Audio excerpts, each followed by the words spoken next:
Compliance with the Open Public Meetings Act of the State of New Jersey. Adequate notice of this meeting. The Atlantic County Board of Chosen Freeholders should be provided in the following manner. It was published in the press of Atlantic City, mailed to the Current, Daily Journal, Hamilton Gazette, and News, and postings have been put on the bulletin boards of the county office buildings in Atlantic City here at Stillwater and the clerk's office in Mays Landing. Could we all please rise for an opening prayer?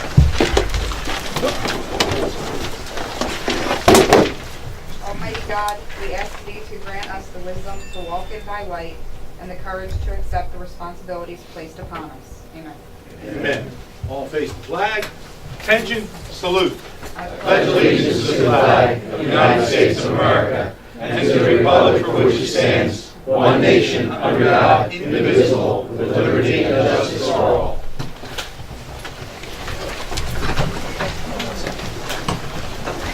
Roll call, please. Bennett.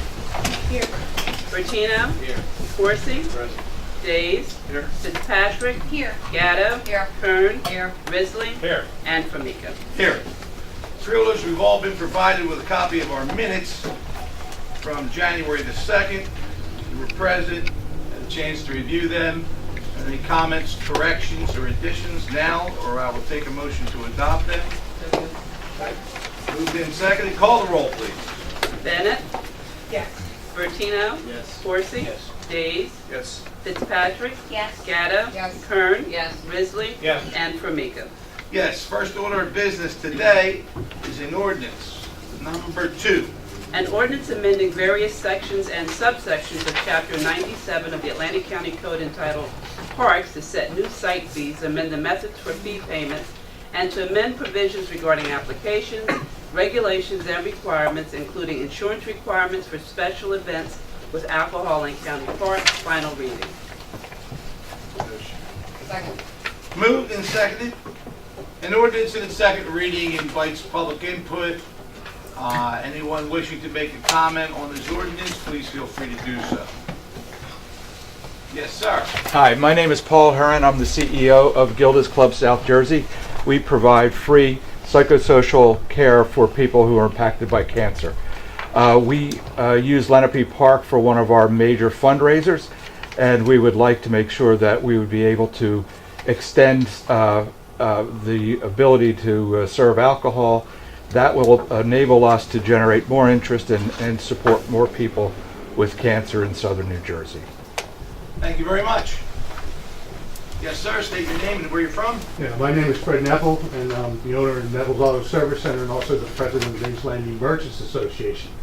And we were fortunate enough to go back many years to adopt a resolution for the alcohol being used for our wine festival, which has been very successful and uneventful.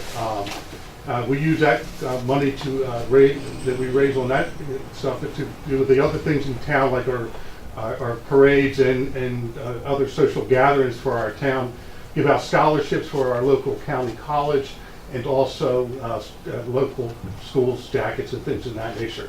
And that's where our major fundraiser is.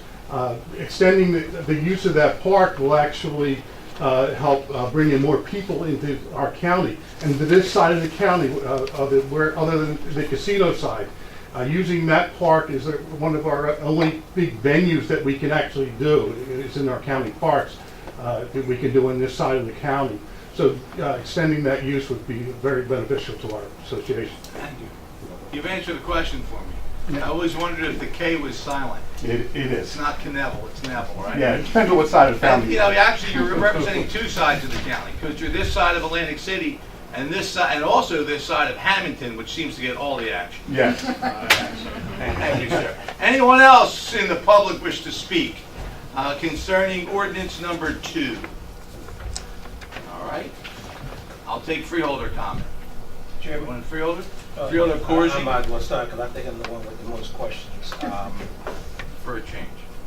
Yes. We just got finished the budget meeting, and this issue came up regarding this ordinance. And as I indicated at the last couple of meetings, I was voting on it on first reading, but still had some concerns. Most of them were addressed. However, I raised the issue regarding the deposits, which I'm told you also had some concerns about that. And between our attorney and the county attorney, There's been some talk back and forth regarding the language of one word, may or shall. And as much as I want to support the ordinance, I am not comfortable with may, and I still say it ought to be the word shall when we talk in terms of deposits to use Lake Lenape. All that other stuff is fine and dandy about the scholarships, this, that, and the other. I'm not objecting to any of that. I just don't want us to find ourselves on some legal issue down the road because of one word. And again, we talked about it through Mr. Ferguson and this conversation with Mr. Siegel regarding this. That's my only concern. If in fact we can't address that shall and may today, I will not be supporting this ordinance on second reading. Okay. And not giving my vote. We can address it today. Okay. I'd like a clarification, Mr. Steele. Sure. The proposal here is to change one word in the entire ordinance and all its changes. Changing the word may, which is what it presently reads, to shall for the paying of a security deposit as a prerequisite to cover damages and other kinds of liabilities. It's a very innocuous and minor change in the wording. As a matter of fact, if it is changed to shall, the situation is still discretionary as to how much of a security deposit would be requested by the county and its operatives in any deposit situation. It's discretionary now, it would be discretionary under the change that is proposed. The proposed is change. It's an issue as to whether or not this is a material change, whether or not it's a material change that in some fashion is substantively significant. There's really no way to guarantee that there's any significant or substantial change being proposed here because of the fact that it's discretionary now, it's discretionary in the future. The alternative has some undesirable effects because this has been under study for a long time. Freeholder Gatto will probably have a heart attack if it doesn't go through today. And consequently, we would have to go through a complete modification of the ordinance with a republication of the ordinance, and you wouldn't be able to reach it for any action for at least another 2 weeks. So that being the one side to look at it, and what the burden of a change or a true amendment would be versus what is really simply a substitution of a word with very, very, very little, if any, real change in the clarity of the ordinance. I've indicated in my opinion to the chairman and to Mr. Ferguson that I don't believe it meets the standard of being material or being substantively significant. And if you can make that change by substitution of that word today without going through a formal amendment process. So Chairman, basically, if I may. yes, I'm sorry, proceed. Brad, what I'm concerned about, to my opinion, I'm not an attorney, and I just mentioned this in the budget meeting. Yep. This seems to me a very gray area. And when we talk about, and we keep talking about this one word, shall and may. Right. Very gray. We could be setting ourselves up for some type of legal down the road, may or may not. Again, dealing with this issue, as you know, from day one, I raised concerns about this ordinance. I talked about this ordinance in terms of the interaction of the community. All that was addressed the last meeting. I still talked about how we should make sure that we have a deposit unquestionable. And I also talked about if we're really serious about spending additional monies out there to fix the kitchen and bring it to where it needs to be, we need to have something in place. And that shall is very important because people rent, and we're not talking about, as they indicated, kids and birthday parties. We're talking about big events that they're looking down the road to do.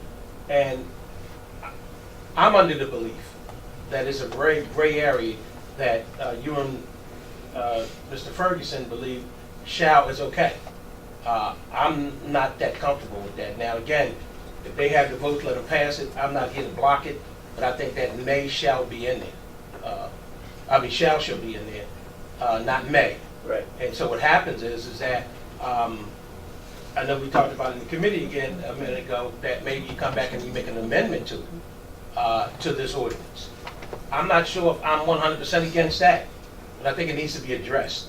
And just to pass this ordinance, to make sure that the event takes off when it's supposed to take off, I'm not jumping up and down about that. And I keep hearing y'all keep saying, if it don't pass games and I have a heart attack, well, I'm gonna give you CPR if you have a heart attack. But the point being is, and I know how dear you've been working on this, but I think it needs to be addressed. And it's not something we should just throw in the back burner. That's my humble opinion. Lawyers in the courts are always dealing with words and definitions of words because they make a difference. And that's why people study the law. That's why when you have judges, you often hear about a decision that you may not have understood, don't agree with, but you haven't seen the words. And the words do make differences. The difference between shall and may is that may is passive, shall is mandatory. Does it really make a difference in the way the rest of the wording of the ordinance is? Probably not very much, because of the fact that there's still a discretionary act as to how much, if anything, would be charged by the director for the application and the processing of the application. But the word shall is what you favor. I think that from a legal sense it makes sense to have the word shall in there so that it's clear, so that there's clarity that by any applicant, when they come to file an application, that they know they're likely to be required to give a deposit before they're going to go off first base and third base and around to home. And I think it makes sense that you should have mandatory language in there. The only question that I have is whether it requires a formal amendment process or not. And I don't think it does under this circumstance because there's so little change between the wording as it currently is and the wording with shall be. Okay, so Roger, if I could. So if we make an amendment to this Right, ordinance right now, right, to use the word shall right, as amended. right. I would call it a revision because you're not making a formal... To revise it to say shall, mandatory deposit, used by the word shall, we can vote on. Is that correct? Yes, I think you can. I think you should, but I would call it a revision because I Okay. don't see it as a formal amendment. I don't care what you call it. I don't want to. I just want to make sure it's in there. Yeah, Okay. I don't want to trigger the process of a. I don't want to trigger the process of a. I'm with We don't have to, and I don't think we have to. That's my opinion. Point well taken. And you want to have shall, I will so take- you're the one to make. If you want to make a motion, you can proceed. Call it a revision. Call it a revision, okay. If you don't mind, Chairman, she was, a gentle lady from in the county wanted to say something. I figured I'd wait. Well, my general search, he actually had his hand up first, so if he wants to go ahead, but thank you. Mr. Bertino. Thank you. Mr. Steedle, if we amended the word to will, do you see that as a revision?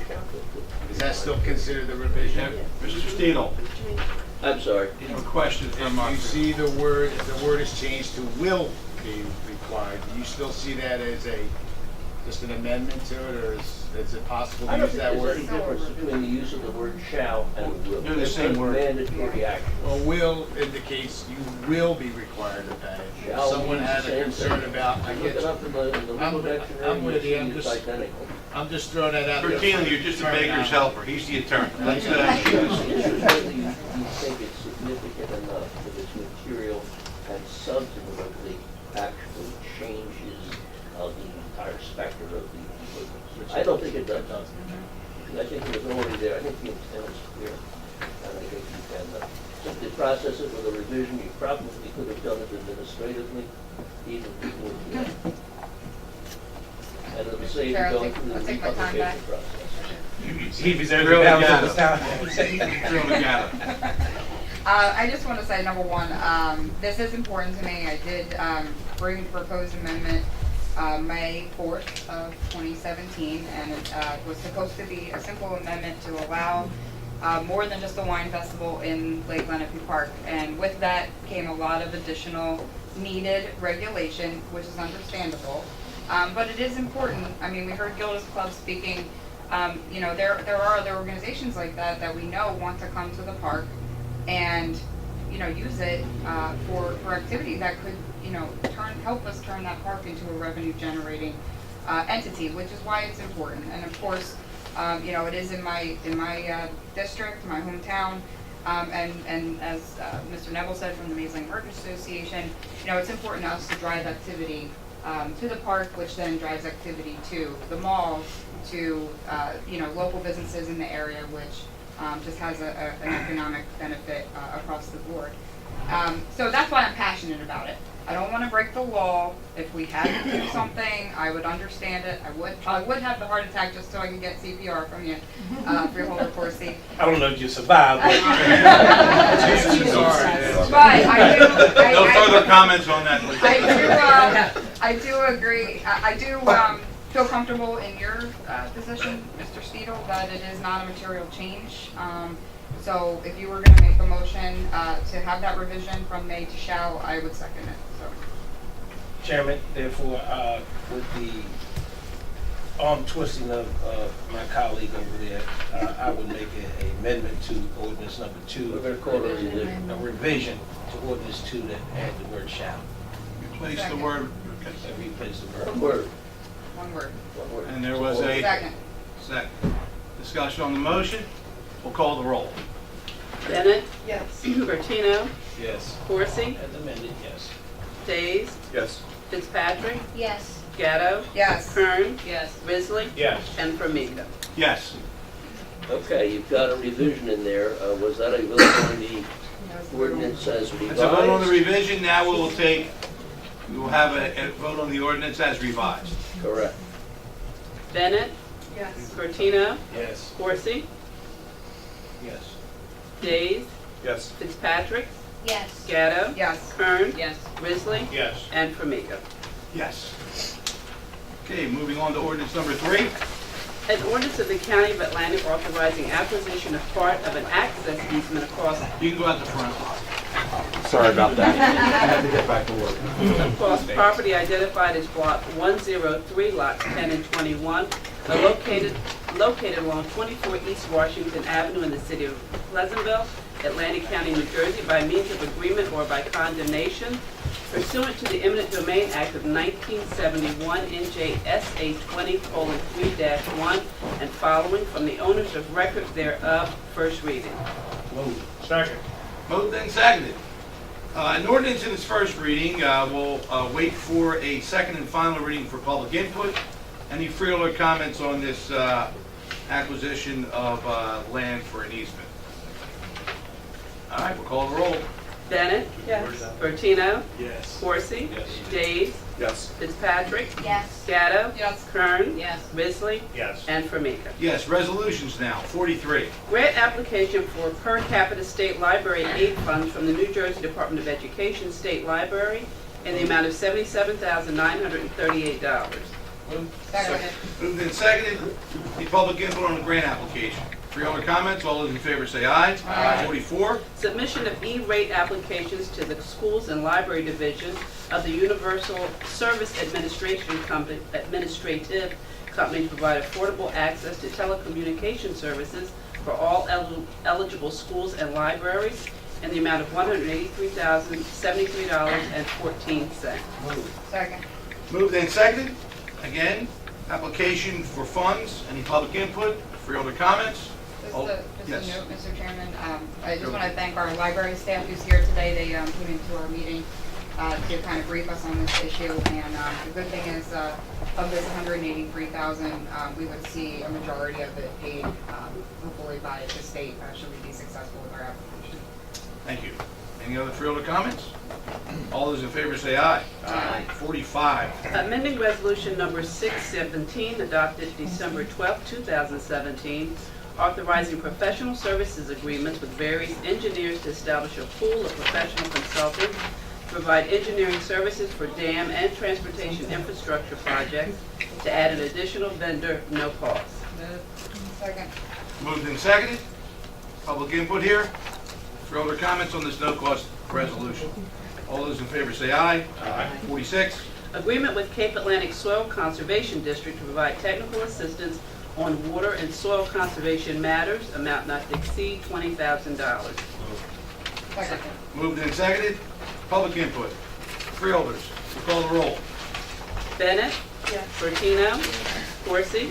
Days? Yes. Fitzpatrick? Yes. Gatto? Yes. Kern? Yes. Risley? Yes. And Formica. Yes, 47. Intergovernmental Services Agreement with the Atlantic County Improvement Authority for project management services for the Community Development Block Grant Program American Disabilities Act renovations projects 2016, amount not to exceed $6,000. Second. Moved and seconded. Public interest on this resolution. Freeholder comments, call the roll. Bennett? Yes. Bertino? Yes. Corsi? Yes. Days? Yes. Fitzpatrick? Yes. Gatto? Yes. Kern? Yes. Risley? Yes. And Formica. Yes, 48. Sub-grant agreement with the City of Atlantic City for the Childhood Lead Poisoning Prevention Program project, amount not to exceed $58,431. Second. Moved and seconded. Public comments here. Freeholders, call the roll. Bennett? Yes. Bertino? Yes. Corsi? Days? Yes. Fitzpatrick? Yes. Gatto? Yes. Kern? Yes. Risley? Yes. And Formica. Yes, 49. Memorandum of Agreement between the County of Atlantic and the Fraternal Order of Police, number 112, Corrections Sergeants of Atlantic County, and authorizing a formal written collective bargaining agreement incorporating the terms of the Memorandum of Agreement for a 4-year period commencing January 1, 2017. Second. Moved and seconded. Any public interest in this MOU? Board, call the roll. Bennett? Yes. Bertino? Corsi? Yes. Days? Yes. Fitzpatrick? Yes. Gatto? Yes. Kern? Yes. Risley? Yes. And Formica. Yes, 50. Renewal contract with Tri-County Termite and Pest Control, Inc. for integrated pest management services, amount not to exceed $29,564. Second. Moved and seconded. Anybody interested in our bug contract? Freeholders, call the roll. Bennett? Yes. Bertino? Yes. Corsi? Yes. Days? Yes. Fitzpatrick? Yes. Gatto? Yes. Kern? Yes. Risley? Yes. And Formica. Yes, 51. Bid contract with Linear Systems, Inc. to furnish and deliver a management digital evidence system to the Atlantic County Prosecutor's Office in the amount of $62,000. Second. Moved and seconded. Public interest in this high-tech move. Jerry, what does this thing do? It stores evidence. One of the issues that we did it through the budget subcommittee, I think we're passing around the I information. got it, yeah. Dims. What happens is under normal circumstances, if they go out and the prosecutor takes evidence, it's usually on CDs, DVDs, other forms of, storage. This system here allows them to do away with CDs and DVDs, and they store the evidence, and the evidence is more protected. Yeah, what's the medium they're storing in? It's the equipment that they have. I mean, it's a special equipment. You'll see the I see. equipment on it. I'm looking at it, I'm just trying to, is Yeah. it a hard drive, is Yeah. it Digital. Like a MS hard drive. cards? I mean, just trying to figure out what it is. It's on a hard drive. Memory sticks? Yeah. Hard drive and memory sticks, whatever. CDs and DVDs, at times, they They're can bulky. melt and they gather a lot of space, whatever. So, And this company is delivering this system, and are we going to operate it, or are they going to operate it? no, strictly with the prosecutor, and they have a partial grant.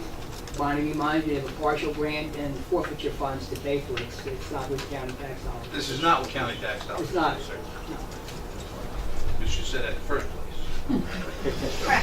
He thought you were leaving, going somewhere No, else. I didn't, I just think we're Yeah. spending money on things that we don't know about here, and if somebody's got the money for it, that's good, but I just wanted to ask a question, All right, now that I've exhausted that, any other comments?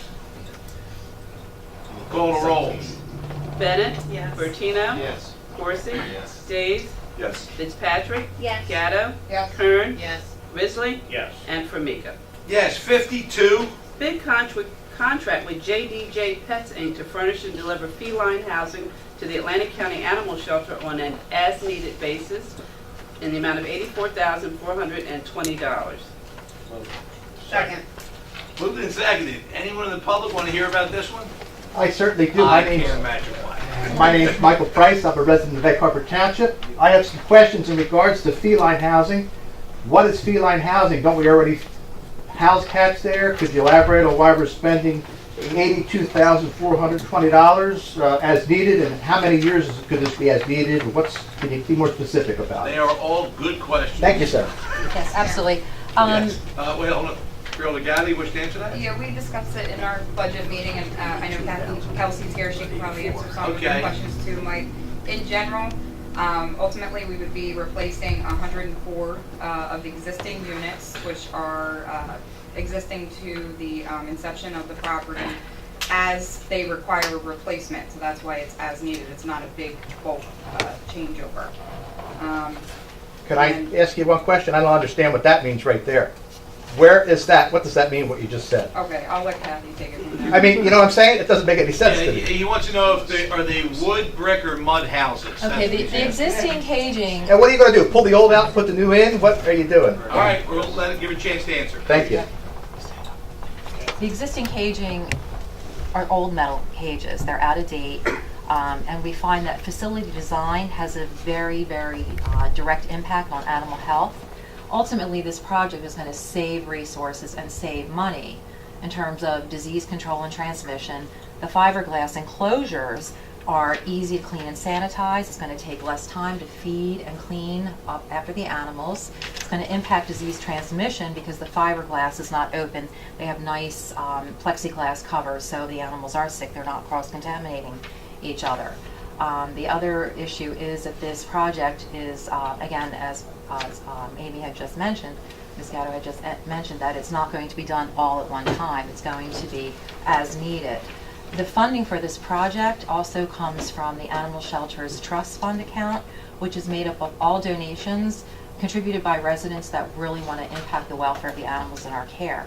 The new enclosures are also aesthetically pleasing, which means that we increase the public's perception of our facility, and hopefully we will also be increasing our adoptions. The stress of the old, out-of-date metal caging on the animals is significant because as they open and close, they're loud, they bang, the metal makes a lot of noise. So the fiberglass enclosures, for social reasons, are going to impact the welfare of the animal and cause less stress-related diseases because they're quieter. And they also have these awesome little cubbies where the cats can hide, less vulnerable, and they don't feel as insecure. So there's a lot of good reasons to do this project. So they're more humane, number one. Absolutely. They're less impacting on transmission of Disease. They're cleaner, they're easier to clean, and the money is coming from donations and Donations. funds other than taxpayers' money. Right, and we expect to see over the course of a few years a resources being So the saved. board is not unfamiliar with these things. A previous freeholder here had us buying birthing beds. Ah. You don't remember that? No. Oh, yes. No, birthing beds. That's for animals, that's correct. Okay. So this is mild. Oh, good. And they're really going to impact the facility in a positive manner. The other thing I should mention is that our shelter takes in 3,000 cats and only 1,000 dogs a year. So that's why we're working on improving the housing for the cats first.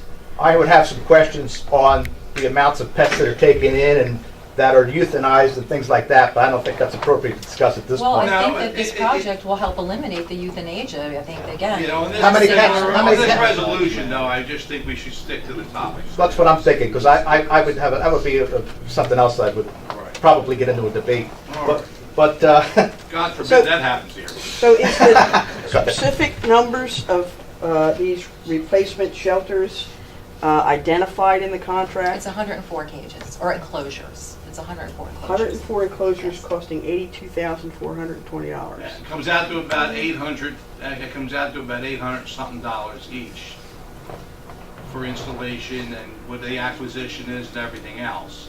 And it doesn't all occur at once, it occurs as needed as they break down. Am I correct, Kathy? Yes, Breakdown and replace could take 3 years.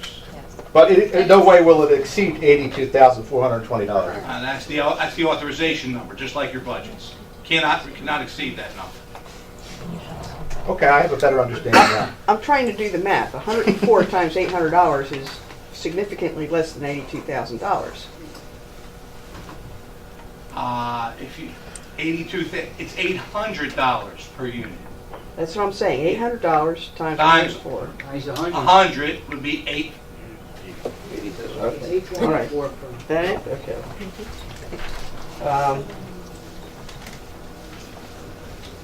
All right. The gentleman there had a question. No questions, sir? One more question. How long do these things last? They have parts that can be replaced easily. The fiberglass probably would last longer than some of the stainless steel cages right now, which are, again, are out of shape. They're out of alignment. The latches don't close as well as they should. Some of the cats have been able to maneuver the latches and escape, so these are actually preferred. As I said, facility design is a direct impact on animal welfare and health in a shelter. I understand. Okay, I'm kind of supportive of it. My question is, once you buy a new one, when will you have to replace that? Hopefully never. So there's an expectation that they will last significant amount of time. Of course, yes. We have a small bank of 4 in our shelter right now that have been there about 10 years. When was the last time the metal cages were replaced? They've never been replaced. They're original to the facility. And so the facility opened in 93, 94 to the woman, so they're like 20, 23, 24. I think we made significant changes there when we talk about the surfaces, the reflooring, you know, to try to create an environment where the animals that are there don't transmit, you know, the diseases that are in a less maintained facility. And I think this makes a heck of a lot of sense. I've only ever seen paws of an animal going on these wire cages as they get puffed up and get tore up. And if it's a smooth bottom, it's certainly going to make sense to me in my small brain that it would be better than it would be if they were in the metal, going over the metal cages. So, any other further comments? Any more public input? Thank you. We'll call the roll. Bennett. Bertino. Yes. Corsi. Yes. Days. Yes. Fitzpatrick. Yes. Gatto. Yes. Kern. Yes. Risley. Yes. And Formica. Yes, 53, please. Bid renewal contracts with various vendors to furnish and deliver medical supplies to members of the Atlantic County Cooperative in the amount of $324,811.26. Moved and seconded on this medical supplies to our cooperative. Any public input? Freeholder comments? Call the roll. Bennett. Yes. Bertino. Yes. Corsi. Days. Yes. Fitzpatrick. Yes. Gatto. Yes. Kern. Yes. Risley. Yes. And Formica. Yes, 54. Bid renewal contracts with various vendors to supply janitorial and custodial supplies to members of the Atlantic County Cooperative in the amount of $295,174.47. Second. Moved in second. Public input. Freeholder comments? Call the roll. Bennett. Yes. Bertino. Yes. Corsi. Yes. Days. Yes. Fitzpatrick. Yes. Gatto. Yes. Kern. Yes. Risley. Yes. And Formica. Yes, 5-5. Execute and file a spending plan for the 2017 Recycling Enhancement Act Tax Fund Entitlement Program with the Department of Environmental Protection in the amount of $222,146. Second. Moved and seconded. Public input. Freeholder comments? Please call the roll. Bennett. Yes. Bertino. Yes. Corsi. Yes. Days. Yes. Fitzpatrick. Yes. Gatto. Yes. Kern. Yes. Risley. Yes. And Formica. Yes. Our next 4 resolutions are appointments and reappointments. Are any of the appointees or reappointees here today with us? Saying none, I'll take a motion to combine and adopt all those. Second. All those in favor say aye. Aye. Opposed? Everyone here has been appointed and reappointed. And number 60, please. Authorizing consent for a roadway solicitation event by Pomona Volunteer Fire Company Number 3 at the intersection of Pomona Road, County Route 575, and Jimmy Leeds Road, County Route 633, in the Township of Galloway on Saturday, June 2nd, 2018, and Saturday, September 8th, 2018. Second. Moved and seconded. This roadway solicitation. Any comments? All those in favor say aye. Aye. Moving on to 61.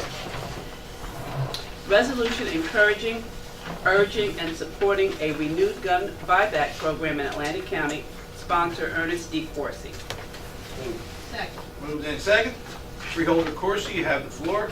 Chairman, just, I don't want to belay the point. As you know, as most of us know, we keep reading in the newspaper about all these guns in the street, and these young kids continue to either use them to rob people. Just recently in Egg Township, there was a house party, and the kid got a gun. They playing around with the gun. They know there's a bullet in the chamber. Bam, the other kid is gone. A couple of days later, he's get into another gun problem in the city of Pleasantville. I think Pleasantville, last couple of weeks, probably had 2 or 3 murders, if not the number of shootings over there.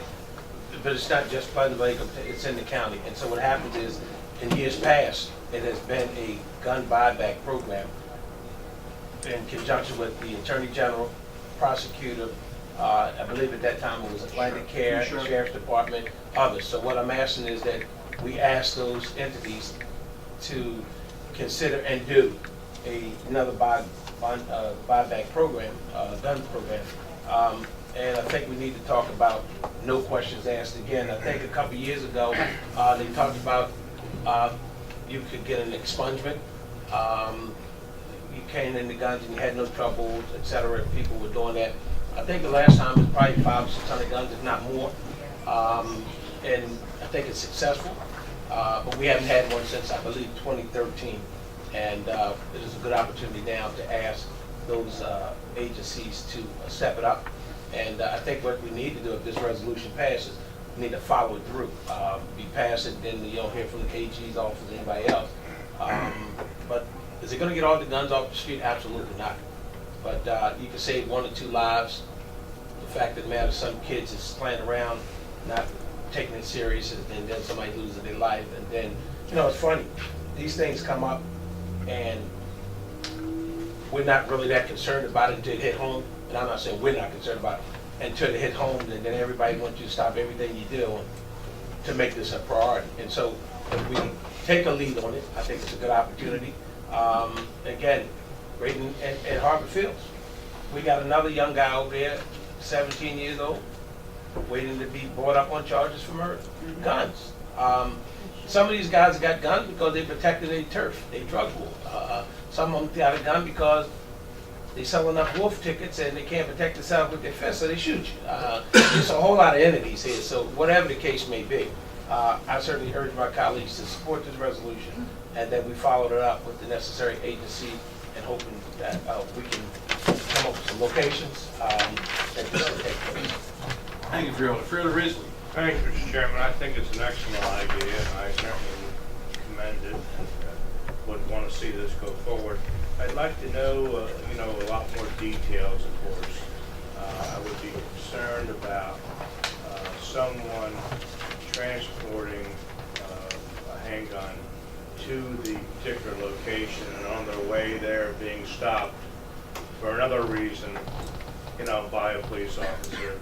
I wouldn't want to see that person get into trouble because they're pulled over for a tail light or a minor problem, or they've made a left turn or right turn, whatever they've done, and only to find out that I'm taking this handgun, sir, to the church to turn it in, the gun buyback. Oh, yeah, I believe that. So I would be concerned about that, and I'd like to know some more of the intricate details of the program, but I think it's a great idea, and I support it 110%. I think Freeholder Risley, point well taken. I don't know how it worked in the past.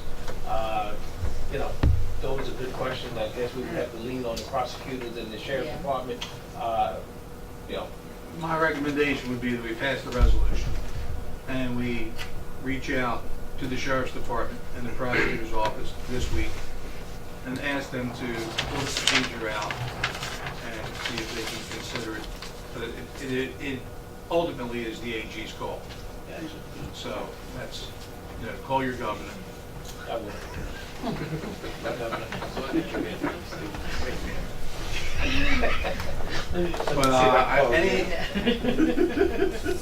All right. Any other Freeholder comments? All those in favor say aye. Aye. Opposed? It is passed. We'll proceed. All right, 62.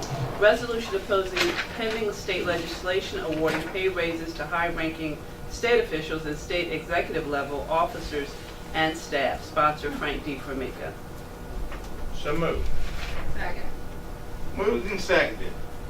Those of you that may not have seen, this week, you could Google this. There's NJ Spotlight, which is sort of like an internet news service that has most of our public service news that comes out of Trenton. I mean, there was an article that was followed up by comments by our Senate President that said that these changes were not going to really affect municipal and county budgets. And I just lost my mind a little bit. Because in a state where we are underfunded in our budget by $70 billion, where people that are working today after 25 years don't even know if they're going to have a pension, where we're the highest taxed state, let us get to like 35 before you start bringing out broad stroke raises. So what was the question? The question was this. It was based upon trying to give the judges a raise. So you say, well, Frank, what do you care about the judges for? I'll tell you why. Judges in this state are the 36th highest paid judges in the United States of America out of 50. And they make $165,000 a year at the top of their salaries. The constitutional officers, of which we have the surrogate, the sheriff, and the clerk, they make approximately 65% of a Superior Court judge. So this proposal that is being put forth on all sides by all parties, this is the only time I think we have bipartisanship in legislators when they're giving each other a raise. So I don't want to sound cynical or nothing, but there's never any bickering about that. We'll take a Superior Court judge to approximately $225,000 over time. Now, what does that mean? That means that our sheriff and our clerk, although we respect their jobs, and we certainly respect the fact that judges have a job to do, you know, we'll take them from about $111,000 to $136,000, while judges go to $220,000. A $22,000 raise that taxpayers in Atlantic County have to bear at this time with this foreclosure rate, when we're just getting back on our feet, I think sends the wrong message.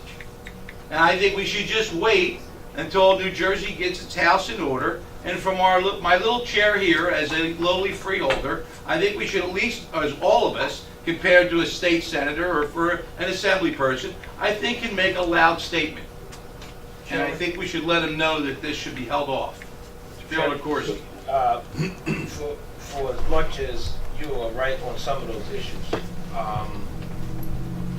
let me preface my remarks by saying I'm not objecting to judges getting a raise, because at the end of the day, they're giving up private practices they make more than $165,000 a year, and I know they chose to be a judge for the May I prestige. please correct you?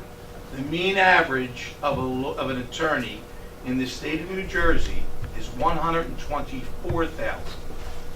And that isn't me saying it, that's the research. Now, there are the guys that make the $800,000-900,000. We know them. But what a judge is, by and large, the argument is we can't get quality judges. Judges, by and large, get their appointments politically through senatorial courtesy across 21 counties. And every elected senator has a list of 30 attorneys that want to be a judge. With the hoping, with the understanding, now if I'm in a law firm chairman, if I'm in a firm and I'm just a measly lawyer, okay, I'm going to take the chance of becoming the judge, opposed to me owning the firm. I've got to close my firm down to become this judge. But being as that, and again, I hear what you're saying, but again, I can't tell you the last time judges have gotten a raise. Now, Can I tell you the last time freeholders got a raise? well, the freeholders took their own benefits. 84. Yeah, but they took their own benefits and didn't raise their salary. That's their problem. But they should have thought about that before they were being politically cute with that. But my point is, Chairman, is that I would agree that the article also talked about the Senate and the Assembly getting a raise, which I object to. You're right. They And all part-time- the staff. Wait a minute, let me finish, Chairman, I didn't cut you off. Which I would agree, that they should not get a raise. As a part-time job, they make about $49,000, $50,000 as an assembly or senate, and then, like you said, the raise their staffers' salaries. However, judges, our constitutional officers, and we've had that same fight in this room, perhaps a year or two ago, when Sheriff Ballas was here attempting to get a raise, and he got beat down by the county. But they run for office, they win, they know what the salary is as constitutional officers. The judge is appointed, and then they become permanent until the age of 65, I believe, if they get reappointed the second time around. How would that work? But again, I'm not objecting to the judges or the constitutional officers getting a raise. I do have a problem with the Senate and the Assembly trying to boost their salaries. Because the truth of the matter is this, we all got here by appointments. Some political person got them on the bench or in the prosecutor, however you want to cut that out. But to throw the baby out with the bathwater is not a good sign.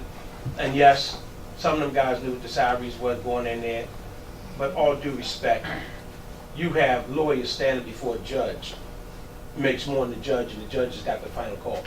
Happens all the time. It happens That little all the raise time. won't change it, but I just say this. If you Our had- local municipal judges get a buck something. If you had a candy store and you had 10 clerks, and you were losing money for the last 8 years, would you give them all a raise across the board? But you phase it in. You gotta phase it in, Jim. You gotta phase it in. I'm I mean, sorry. all due respect, I I'm mean, sorry. we understand the political ramification of it. The fact of the matter is that, listen, it's just like your governor decided to take $300 million and to redo the State House. Which we condemned. But he condemned it, but he did it anyway. They may do this anyway, but it's got to be condemned. But- It's bad. It's a bad sign when we have people suffering because we can't pay our bills, and we take people that are good people doing a good job that aren't particularly suffering and give them a raise across the board. Some of them raises will be more than our union first-year employees that only make $25,700 a year. Some of them raises are going to be $25,000 a year. Yeah, but again, I'm you're just mixing apples with oranges when you you talk sound about... like a Republican here. Stop it. Again, Chairman, I would agree with you if you told me the Assembly and the Senate, I would be 100%. But when you talk about the judges and you talk about our constitutional officers, I mean, maybe not to the dollar amount they want to do, but I think they ought to have some type of increases. Thank you, sir. Anyone else wish to make any comments? I have a comment from the public. Yes, please. I spoke earlier, Mike Price from McArthur Township. I agree with you. No raises. We can't afford it at this point.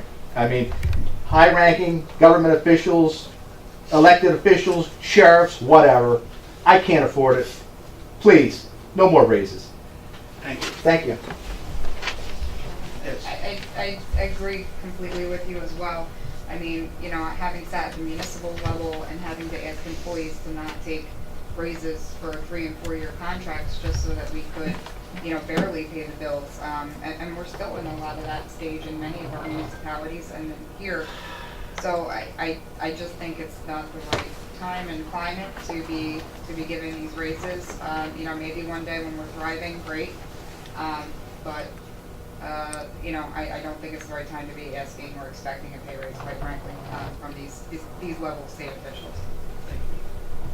And so you ask yourself the question, when is the right time? Look, I'm never going to get married because I don't have enough money. I got to wait till the right time. Well, when is the right Let's time? not talk about when are we getting married. Okay. Yes, sir. Hi, my name is Michael Doherty. I'm from Mays Landing. Michael Doherty. I'm from Mays Hey, Landing. Michael. I have a question, just out of curiosity, and I respect your opinion that giving the judges and not the Senate and everybody else, how many judges would effectively be getting this $20,000 to $24,000 raise? Across the state of New Jersey. 500, and it's more than that. How much is it? You should know that. It is over 500. 572, I believe. Yeah. But that includes their staff, their clerks, everybody. Yeah. The ramifications are not just the 572 judges. It's all of the constitutional officers across the entire state that are set, their salaries are set at 65% of those judges. We're talking thousands and thousands of employees which deserve to get a raise. I'm not disagreeing with my colleague. I'm just saying, when is the right time? when we can make our pension payments, when we can stop increasing taxes, when we don't have to put a 23-cent a gallon tax on our gas just so we can fix potholes. Let's not talk about potholes. Well, no, and my reason for asking this is that how many schools do we have across the state of New Jersey that are in a depletion of teachers, or teachers that have been waited for a long time without raises? How many counties are in need or deficit of police officers where this $24,000 a year is their starting salary? You're making my argument. We're giving, I appreciate and respect the need for giving raises, but this is a voluntary position that they chose to leave their, position where they're making more money to serve the people. And in a time where we're in a financial positive to be able to give these, I agree wholeheartedly. But when we're in a place where we need more police officers, more teachers, or better paid teach officers, this is not something that, I could support Let me at ask all. you this. How do you think all the police officers in Atlantic City took a 30% cut in pay are going to feel what they... Right, if we're asking police officers to protect us to take a cut in 30% cut in pay, and then give judges and congressmen what could have been their salary and a raise, like, these guys are going to be demoralized and not want to do their job as well as they could be because people that they have to take the criminals to face are getting their salary. So that would be my reason to, from a public stance, to support you. Karen, do you have a question? I just wanted to say the time to do this sort of thing, and I fully believe in paying people for what they're worth and what the standards agree that salaries should be, but not when furlough days are so fresh in our mind. Good point, Freeholder. Good point. When is the last time that the state of New Jersey did a furlough? Now, if you ask me the county, I can answer. We're talking that. about the county. Okay, I can talk about the county. Because Well, first of all, let's be clear. I think we're giving misinformation. The judges are paid by who? Not that, don't tell me the taxpayers, because we all paid by the taxpayers, through the state of New Jersey. So don't give the myth that if the judges in Atlantic County get a raise, the taxpayers in Atlantic City is paying that judge that additional salary. It comes through the state's budget. Yeah, but Wait, let me finish, because we can mix and match this whole thing if we're not careful, because you'll give the perception that we take the 32 judges in Atlantic County and the taxpayers of Atlantic County just got hit by $24,000, which we have no control over the courts at all. That money, they're paid through the state of New Jersey. Yes, it's taxpayers' money. I got that part, but not directly. And, we can sit here and say, don't give them a raise. They're not entitled to the raise. Until you're behind wind up in front of a judge and you get a bad decision, and the first thing you're going to say, that damn judge is no damn good. He don't know what he's doing, or she don't know what she's doing. Then you mad.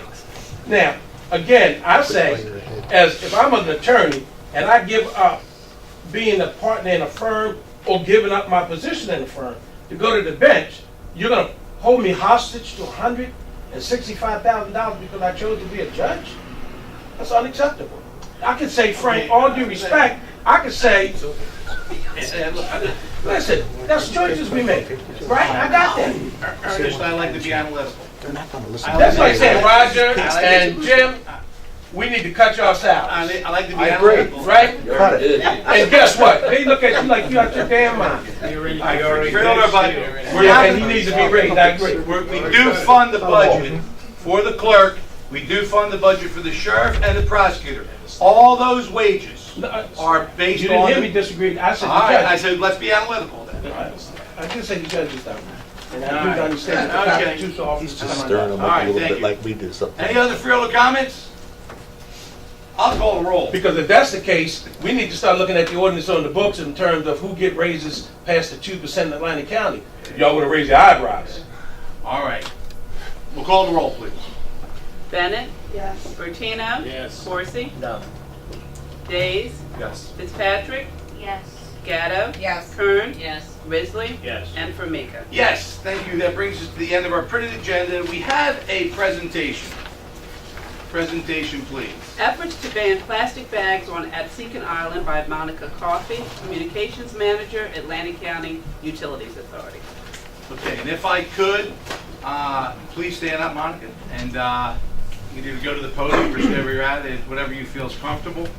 I'm okay right over here. Okay, if so that's okay with you. there's an effort, there has been an effort, which Ms. Coffey has been sort of spearheading, and a lot of good people, to eliminate one-time use plastic bags in our area.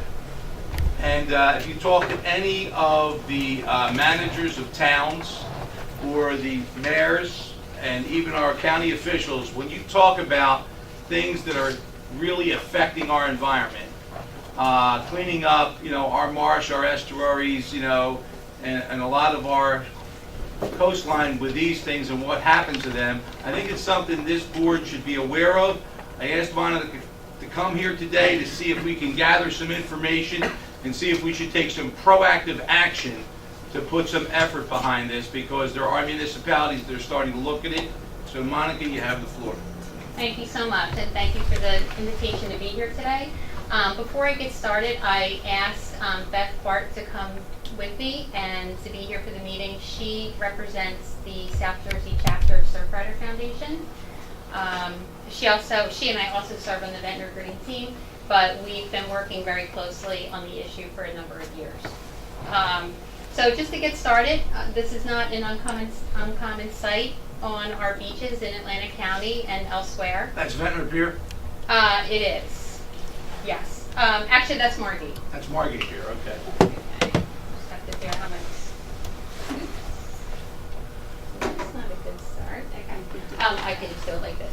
So, what are the issues with plastic? Just to give the topic a little context. So we already know that there's 8 million tons of plastic entering the oceans every year, and that by the year 2050, we'll have as much plastic as fish in the ocean pound for pound. Plastic bags are also the major floating litter item in the oceans. The impacts on marine mammals and wildlife are also very well known. 50 to 80% of sea turtles that turn up dead have ingested plastic. And bags are also a major litter issue throughout the towns. I mean, I think about how many we see blowing around, and Beth and I take pictures of them, in the trees and the bushes. They're really everywhere. And now, interestingly enough, the plastic is starting to come full circle in that once it's in the environment, it does not ever biodegrade. It photodegrades, meaning that it breaks down because of the sun and the water into smaller and smaller pieces, which are then ingested by plankton, at the bottom of the food chain.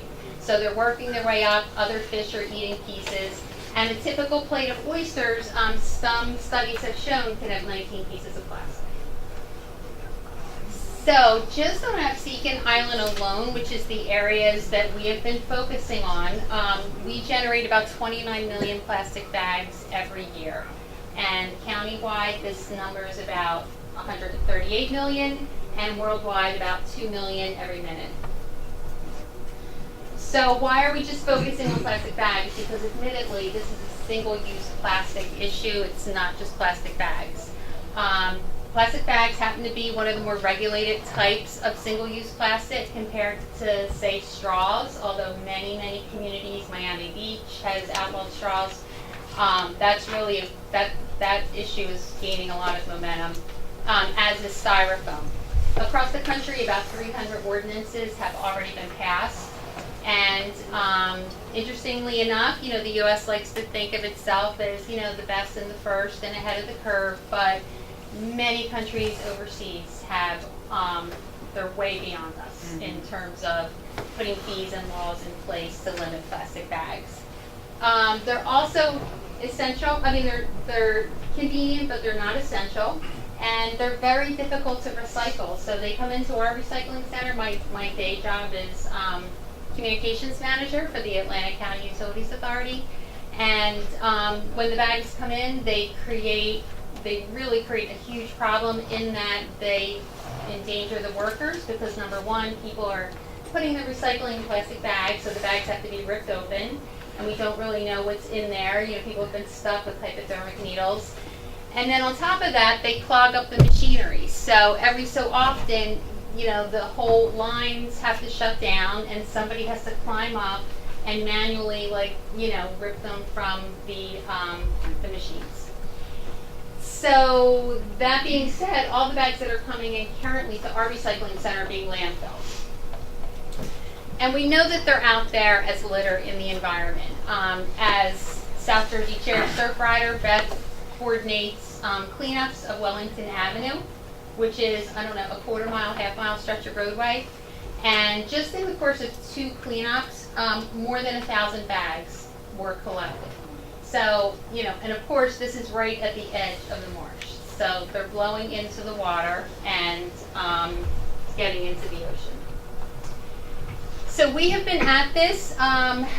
Brigantine actually started in 2010, 2011. We watched their efforts very carefully. They worked very, very hard. Beth was involved there to get the city to put a fee on the bags. It was not ultimately successful, but we saw opportunities on Absecon Island, and starting back in 2014, we started to plan for what we would do locally. And the first event that we had was at Stephen Cookie's, and we started to show a film called Bag It, Is Your Life Too Plastic? It's a pretty powerful movie. It's available on Netflix. And we invited the business community primarily because they were the ones we wanted to get on board, but also local officials and other interested residents. From there, we took it to Ventnor, we took it to Longport. We reached out to the businesses, and those that offered reusable bags or gave a discount if someone brought a reusable bag, we tried to really give them recognition on Facebook and in press releases to show that, you know, this is already kind of happening in some ways, but just not on the scale that we need it to happen. Other businesses, this is Hot Bagels in Margate, you know, they sell reusable bags. We also provided, thanks to Surfrider, the stores with signs that encouraged shoppers to say no thank you to plastic bags. So, you know, when you go to Wawa, do you really need a plastic bag for a pack of gum?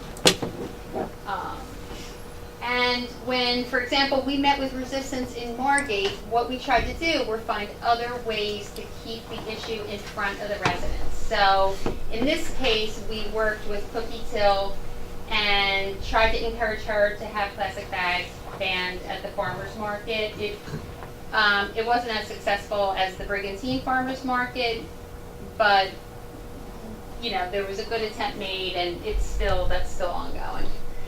We also developed public education materials.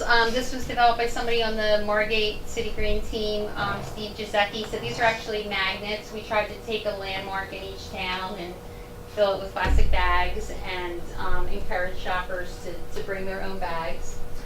We developed beach tag envelopes for Ventnor, Longport, and Margate with messages about how the cities are working to eliminate plastic bags and what the hazards are. We also attend events and try to bring awareness to the issue through that. That means that's the bag monster in that upper left-hand corner. So each person, it's estimated, generates about 500 plastic shopping bags each year. And we also went town to town initially, Atlantic City, Longport, Margate, and Ventnor, and had them pass resolutions, you know, which are not that helpful, but, you know, it's something encouraging residents to, you know, bring their own bags when they shop and not use plastic bags. And this, you know, we were able to get some press in the local papers. But what we wanted was an ordinance, a town that would actually adopt an ordinance, because we know that bag fee ordinances work. I mean, it's just been shown across the country time and time again. And you can see the numbers here: England, Washington, D.C., Chicago, Ireland. When you put a fee on something, people are risk adverse, so they don't want to pay. They might, you know, pay once, and then the next time they're going to remember their bag. So we finally convinced Nick Russo and Longport to be the first. There had been no other New Jersey municipality that had been successful in passing an ordinance like this. Of course, we knew that, you know, Longport has a very small business community, so it was more symbolic than anything else. But still, they became the first in the state of New Jersey in November 2015. And it brought a lot of attention to the issue, both locally and nationally, believe it or not. I mean, PBS, WHYY, the list goes on and on. covered the fact that Longport was the first in New Jersey to pass this ordinance.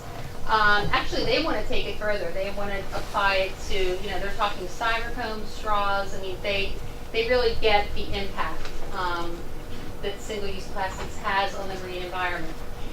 So just recently, again, Beth and I are on the Ventnor Green team also, and we've been working there for close to 2 years probably, and they recently agreed to introduce the ordinance, and they're really behind it and on board. So we had the first reading last week, and the second and final reading will be on February 22nd. We'll become the third or fourth community in the state to have adopted this ordinance. So if you could, Mona, explain the difference between, there was a,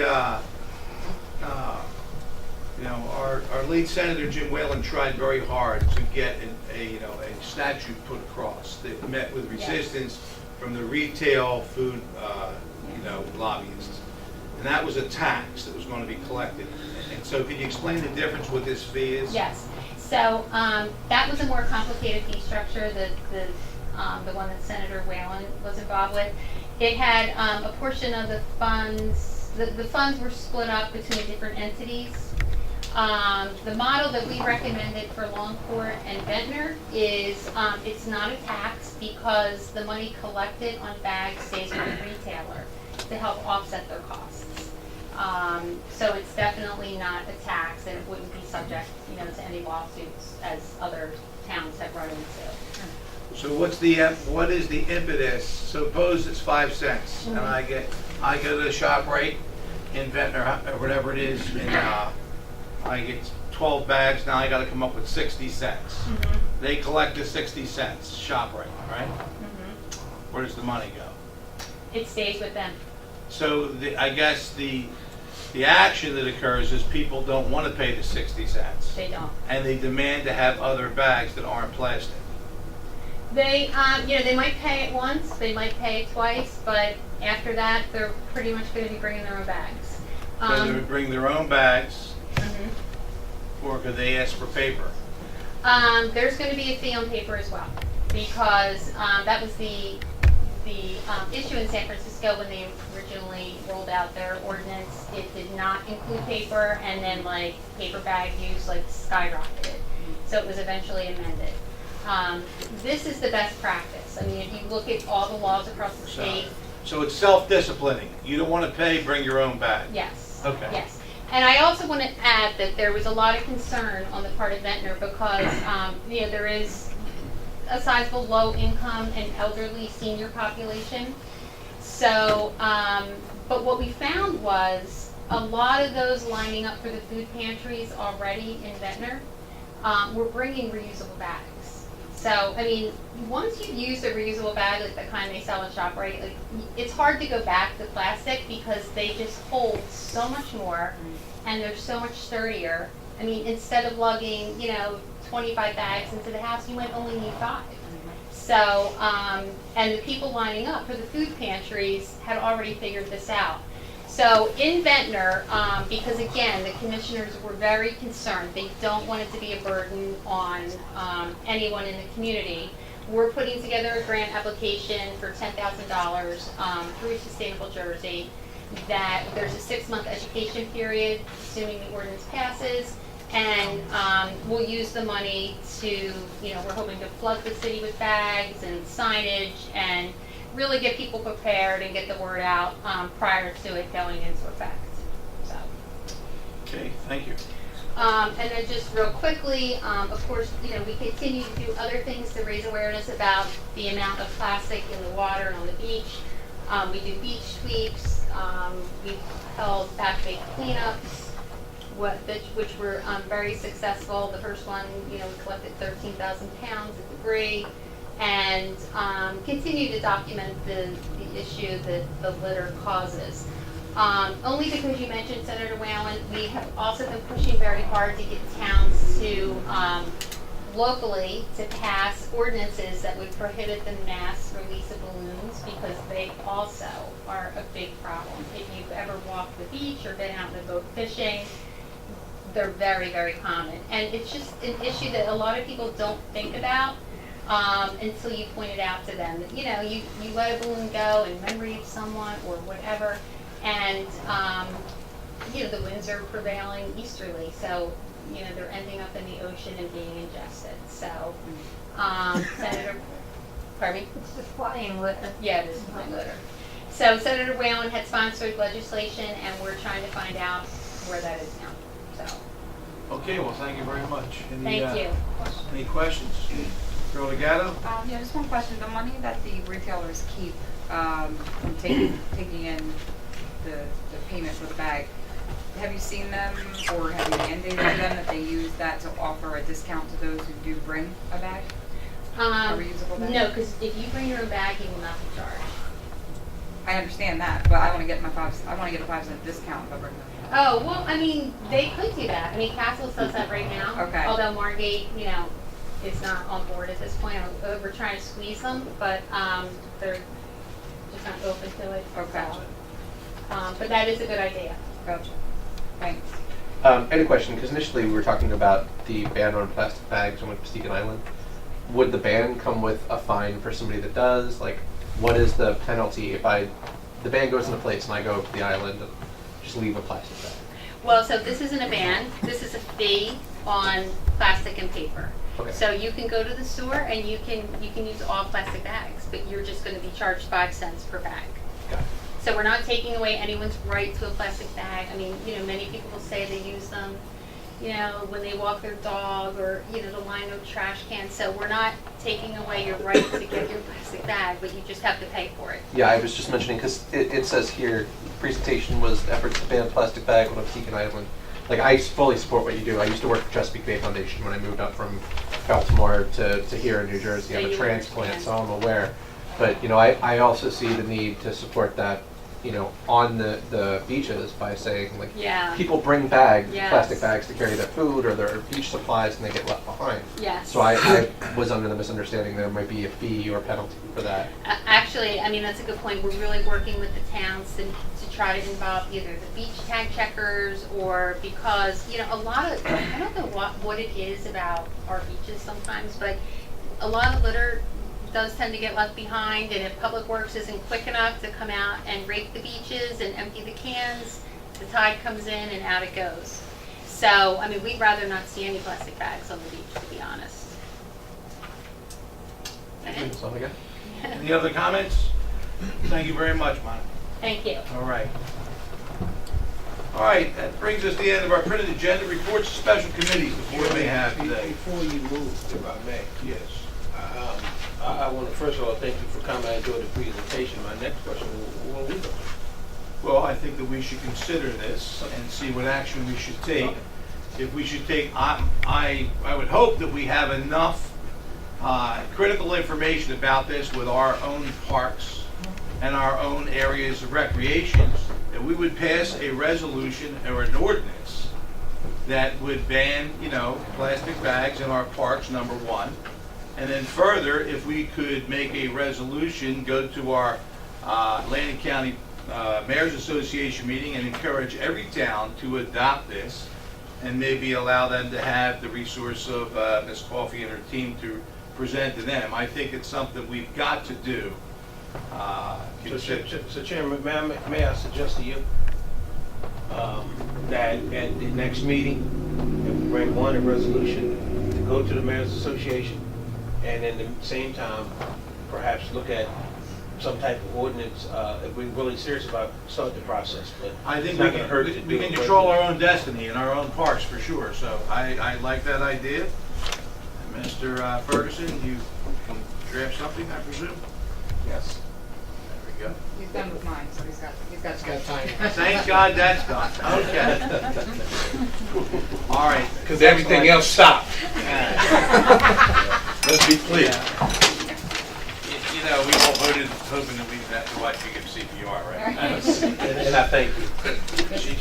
Mr. Chairman, just also before we move on, I would be remiss if I didn't mention, I met Beth through an interesting channel. Her and her husband actually started a real estate networking group in Atlantic City, and they are helping to network and educate a lot of young professionals in our area who are interested in investing in properties in Atlantic City, Ventnor, kind of all over the place, on how to do that successfully.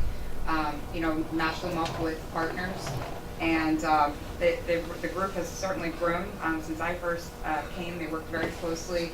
With a lot of the planners in each of the communities to help people through that process for the first time. So they're really doing a really great thing in terms of helping to flip properties into tax generating properties again, and not kind of abandoned or rundown properties. So I think Beth should be recognized for those efforts. It's really an incredible thing you have going on. So Thank you. Thank you very much. If I could just mention one other thing, I also feel remiss if I don't mention the fact that other communities in Atlantic County have expressed interest in addressing plastic bags. Mayor Gilliam, Egg Harbor City is doing a lot to educate residents. Hamilton and Galloway also.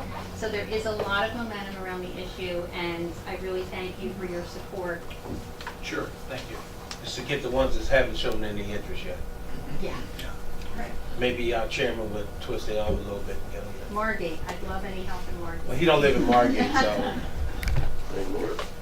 Then again. Anymore. Okay. Okay, thank you, Freeholder. All right, any reports of special committees today? Yes. Freeholder.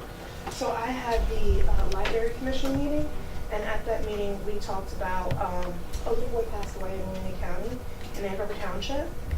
He was only 5, and his family has donated a bench, and they're having a memorial service and dedication called Cubby's Corner on Wednesday on the 21st at 7:15 at the Egg Harbor Township branch. So I just thought I would bring this to you, and hopefully we can go and support the family and what they're doing. They're actually donating books and a bench for kids to use at the library. And what date is that? That is Wednesday, February 21st at 7:15 at the Egg Harbor Township branch. AM or PM? PM. Looks like Thank you. Thank you, Still go. Freeholder Bennett.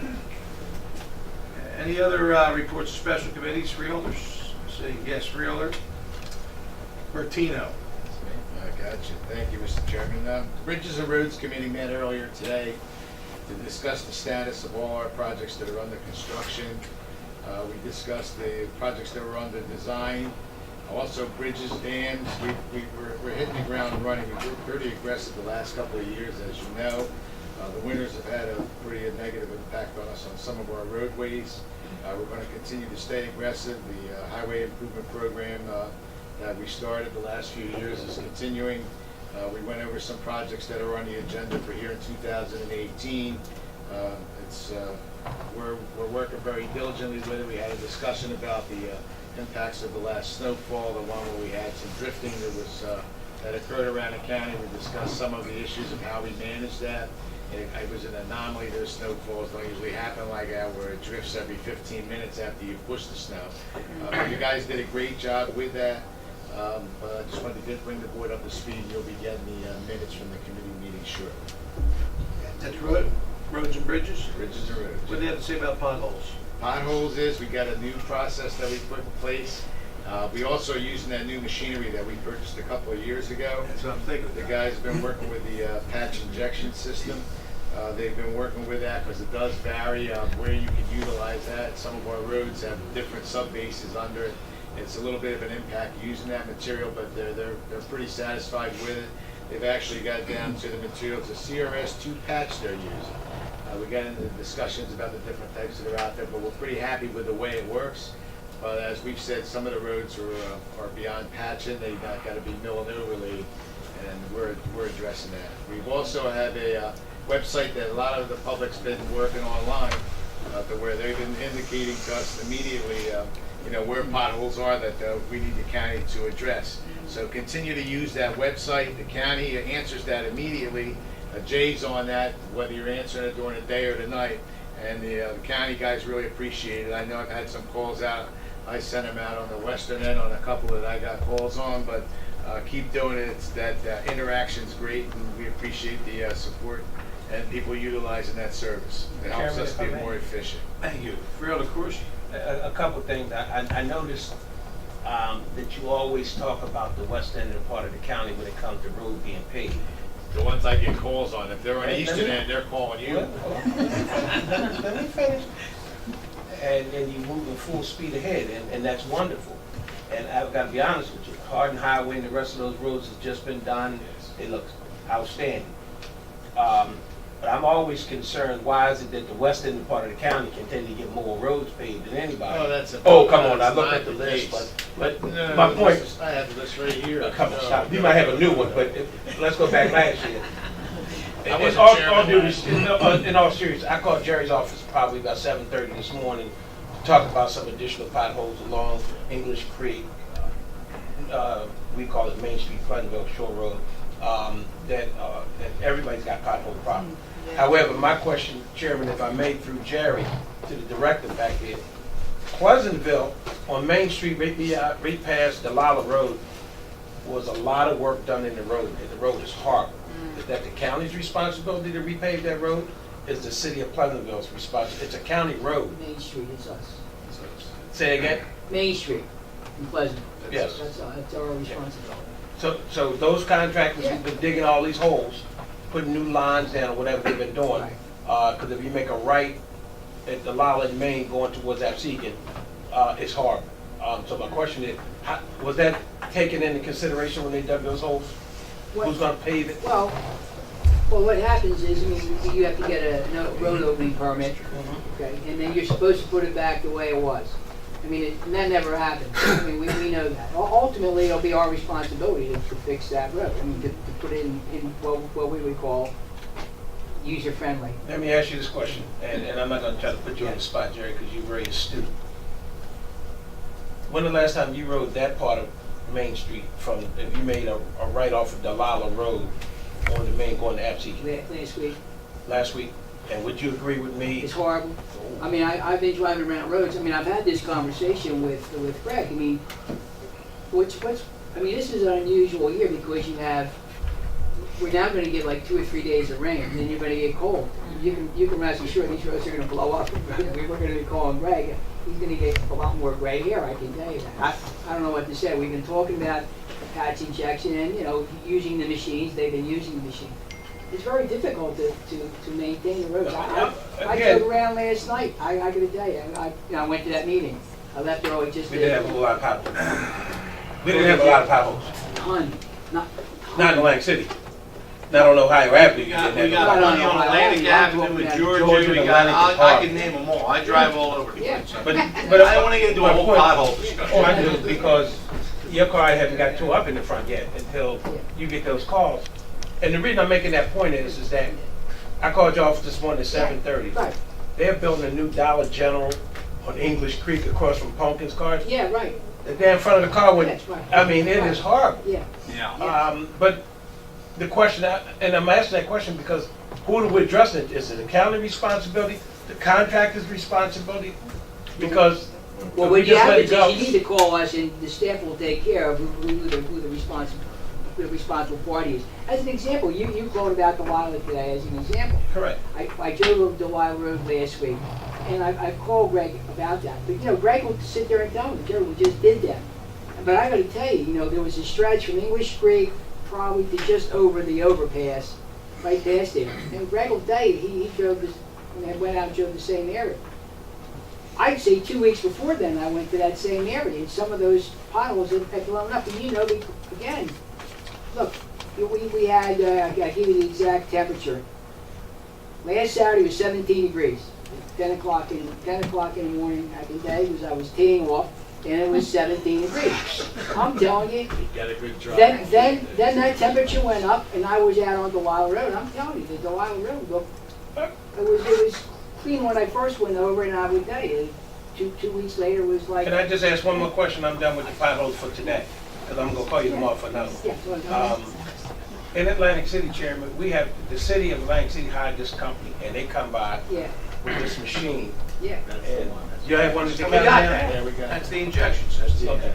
We don't have the truck with the machine. We have the tow. You pull You the gotta pull wall. it behind it. Oh, yeah, they've been a couple couple of years. This truck comes, Yep. and the guy, he just goes right to the hole, and That's correct. you have one of those? We have the same device, it's just. It's just on the trailer. Pull behind it. Yeah, I think the pull behind when I was at the county, that's why I'm asking the question.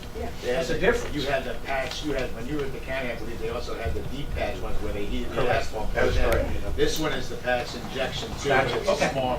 Thank you. It's on a truck. One other thing too, Mr. Chairman. Freeholder Meeting. I'll let it go after that was, Please. thank you.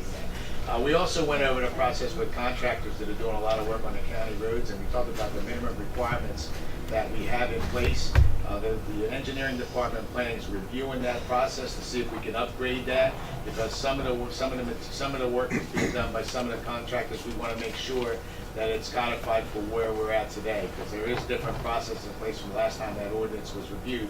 Engineering's reviewing that now. We discussed that at the committee too, because we thought we could upgrade that a little bit, make it a little bit better, so dispatches last longer. If we're doing gas work or utility work that's being done on all the streets, just to bring that. Okay, thank you, Freeholder. All right, any other reports of special committees? Seeing none. Unfinished business? Seeing none. New business? We'll receive correspondence, written, electronic. Anybody wish to discuss our correspondence today? Meeting's open up to the public. Who wants to speak? Anyone in the public wish to speak? Please feel free to do so. Seeing none. Close the public. Something for the good of the order? Mr. Risley? I'd just like to take an opportunity to commend Freeholder Gatto for moving this ordinance forward. I have a lot of faith in our people in the parks, that they will come back and with different recommendations, and we will feel our way. They'll come back with recommendations, and I think it's just a wonderful thing that we are promoting what we have there in the park. It's so important to us as a county, so let's promote Atlantic County, promote our park system. They're so important to our county. Thank you. Patrick? I just want to say that I went over to the Atlantic City Convention Center today, and while it was a little disconcerting to see 4,500 people lined up to apply for jobs, a lot of people in our community unemployed and looking for work, it was also a good thing to see 80 vendors having jobs, and Hard Rock was there, and Ocean Resort was there, several casinos, and they have thousands of jobs available for people. People were optimistic, and it was very nice to see. That is something for the good of the order. Very good. Anything else for the good of the order? Yes, Mr. Gatto? Yeah, I just want to thank you, Freeholder Risley, for your comments, but I want to thank Mr. Ferguson, Roger, and the rest of the board for the support on that. Amen. And Freeholder Corsi, yes, for the support on that ordinance. I think we thought it was going to be something simple, and as all government things, it becomes a lot more complicated, but I do think it is going to be something really beneficial for our park system, for the area. I'm hoping that perhaps Linda Gilmore will put something out to let people in the area know that we're open for business. Well, we now have permission by the executive to have our own newsletter on our publication, Great. so we can disseminate information, so Great. you can get a hold of Sonia. Okay. So I just want to say thank you very much, because I know I was a pain, but I appreciate it. I also want to thank those who were on the negotiating committee for the memorandum of agreement with our corrections sergeants, both in the sergeants and in our administrative staff. We all know negotiating a contract is never easy. That one's gone on for quite a while, and I'm glad we got to bring it to resolution, and just thank everybody for their willingness to negotiate. And then finally, I just wanted to highlight, Vista recently brought their portion of Malaga Road to 35 miles per hour. And why this is important is for the last several years, in Hamilton Township, we've been working with the state to repave Malaga Road through grants, and through that we identified a number of safety issues that were happening. We have a lot of truck traffic that goes down Malaga Road as kind of a pass-through between both municipalities. So we did a lot of work on our side of the street in terms of making sure there was appropriate striping down the center, solid lines so there wasn't any passing, the ridges and things like that. And then we also brought the speed limit down. now Buna has kind of followed suit there, so now it's extended it down that whole roadway, which is nice to see kind of that cooperation between the municipalities. So I just wanted to highlight that change in Buena Vista. Thank you. Chairman, I have one question. Freeholder Corsi. Now that Amy has got her ordinance through the Lake Leonard piece, my question still remains to the administration, where are we at, or what direction are we going in? And I'm gonna keep talking about this kitchen until we figure out what we're gonna do. Right, Because I think that's a big, major part of what happened at Lenape, and if we're serious about it, let's not be next year still talking about the same thing. Well, if you remember, we went to the budget subcommittee. The budget subcommittee, I believe, all said yes to the kitchen, but I was asked to go back to everybody else. So I've spoken with Ms. Harris. Ms. Harris is setting up a meeting, so we would go through with the other 5 members the budget, and then we would do the same presentation about the kitchen to the 5 members. Once we complete that, then we come back to the budget subcommittee to say, okay, fine, this was the feeling, and then if everybody is prepared, we have the specifications. If I could, Jerry, not dissimilar from what we did at the historic jail. Right. Could we have a couple of days where the freeholders go out and actually visit the site? Oh, absolutely. Can we do that? We can Absolutely. see it, and then we can talk about the improvements and see them at the same time. Perfect, yeah. And Jerry, I think the budget subcommittee is waiting for some information back, right? We asked. Yes, and that's the other piece that Right. you guys asked for, and so we put a committee Go to together. lunch with them. Mr. Brookins is here, he can tell you what, if you like, he can tell you where we are with that committee. They have a document that they're working on that we would present back to the budget subcommittee. It would be, if we decide to go in the kitchen, it would be a way to, a mechanism to physically go out and bid for somebody to take over the kitchen. Yes. All right, anything else? I'll take a motion. Motion. All those in favor say aye. Aye. Good evening, everyone.